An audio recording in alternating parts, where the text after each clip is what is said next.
At least 11 people have been killed and 30 others injured after 2 car bombs went off at a church inside a military compound in Nigeria.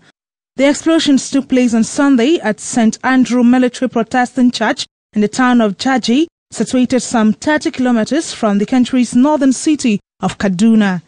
According to a Nigerian military source, the first attack occurred after a Kia-branded car drove into the church premises and detonated. Adding that minutes later, the second attack happened after an ash-colored Toyota Camry drove in and exploded. The Nigerian National Emergency Management Agency said that rescuers were sent to the military base minutes after the deadly attacks. No group has yet claimed responsibility for the attacks, but the army suspects the Boko Haram sect, which has recently targeted churches in the state. On Friday, Nigeria's military offered a reward of 50 million naira for help in tracking down suspected Boko Haram leader Abubakar Shekau and 10 million naira each for other suspected leaders of the sect. The executive director for Uganda's Media Center and spokesman for Uganda's government, Fred Opolot, has set a regional leaders' ultimatum to the M23 rebels in the Democratic Republic of Congo to withdraw from North Kivu's capital Goma expires Monday. The heads of state met in an extraordinary summit over the weekend in Kampala to try to resolve the rebel crisis. They called on the rebels to stop all war activities. Spokesman Fred Opolot said among the key decisions they made was that the M23 leave Goma within 48 hours from Saturday, which means the deadline is today Monday, whereby they should leave Goma and disembark 20 kilometers from Goma. Opolot also said the heads of state called on the M23 to give back the arms they seized from the DRC police force in Goma to enable them maintain peace and security in the city. The heads of the militaries in member states are expected to hold talks with representatives of the rebels to ensure they abide by the ultimatum to withdraw from Goma, as Ugandan President Yoweri Museveni urged other African countries to help with efforts to bolster and maintain security in the DRC. Meanwhile, the leaders formally admitted South Sudan as the newest member of the East African Community.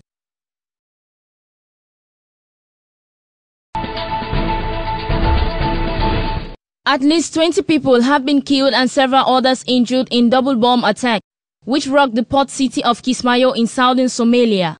The first bomb went off on Sunday morning near an administrative building where at least 15 people, including women, lost their lives and dozens of others were injured. Hours later, the second blast took place on the city's Agada Street and killed at least 5 civilians and injured many others. Although no group has yet claimed responsibility for the attack, authorities usually hold Al-Shabaab militant group accountable for such attacks.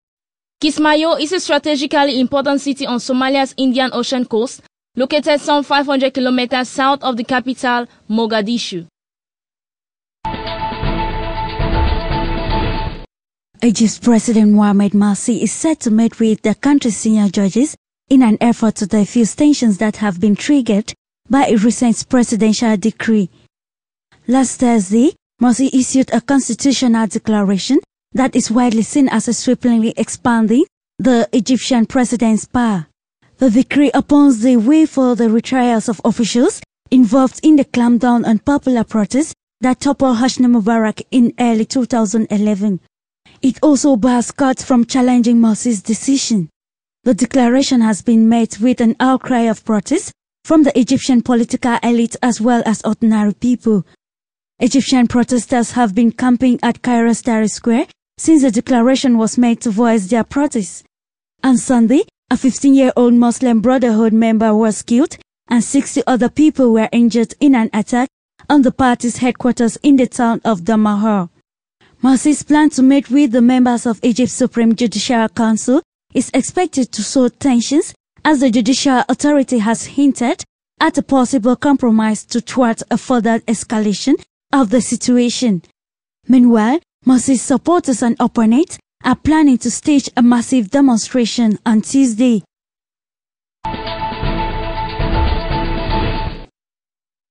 A fire has broken out in a multi-story building housing cloth-making factories in Bangladesh's capital, Dhaka.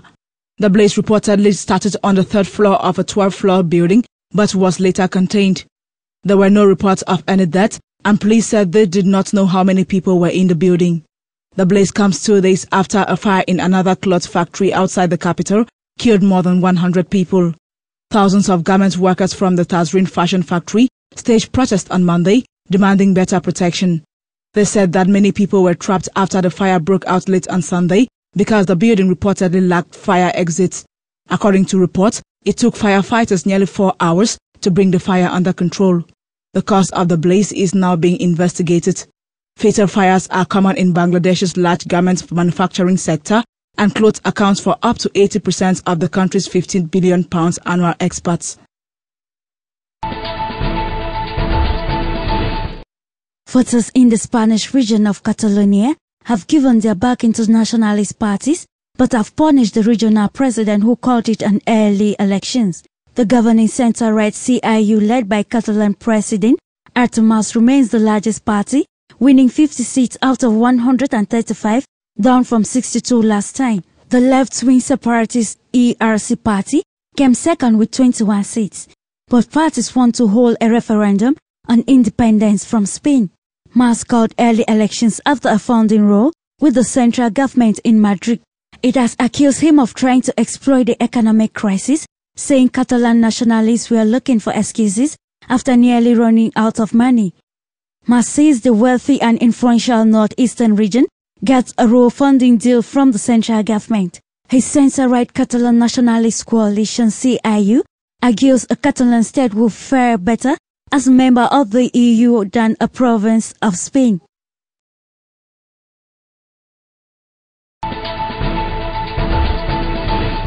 Some 17,000 participants are due to attend the latest round of United Nations climate talks later in Qatar's capital, Doha.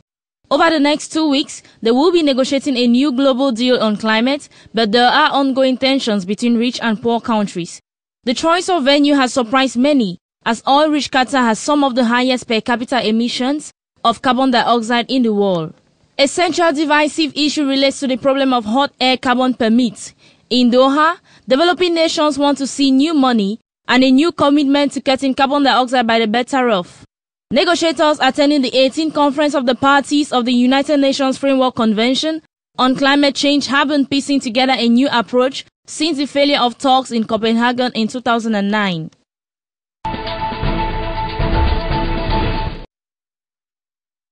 According to researchers at King's College London, smoking rots the brain by damaging memory, learning and reasoning. A study of 8,800 people over 50 showed high blood pressure and being overweight also seemed to affect the brain, but to a lesser extent. Scientists involved said people needed to be aware that lifestyles could damage the mind as well as the body. Their study was published in the journal Age and Aging. Researchers at King's were investigating links between the likelihood of a heart attack or stroke and the state of the brain. Small changes in our ability to use our minds is very much affected, and probably the most interesting thing from this study is it's across the board. It's the little things, the subtle things, obviously memory, but scanning visually, recognizing things, the small things that, as we all get slightly older.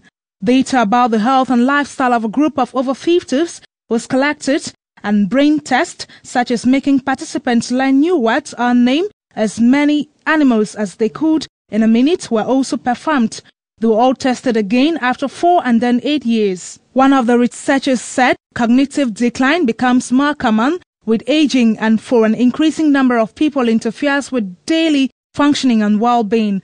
The researchers do not know how much a decline could affect people going about their daily life. They are also unsure whether the early drop in brain function could lead to conditions such as dementia. Experts say eating a balanced diet, maintaining a healthy weight, exercising regularly, getting your blood pressure and cholesterol checked, and not smoking can make all the difference.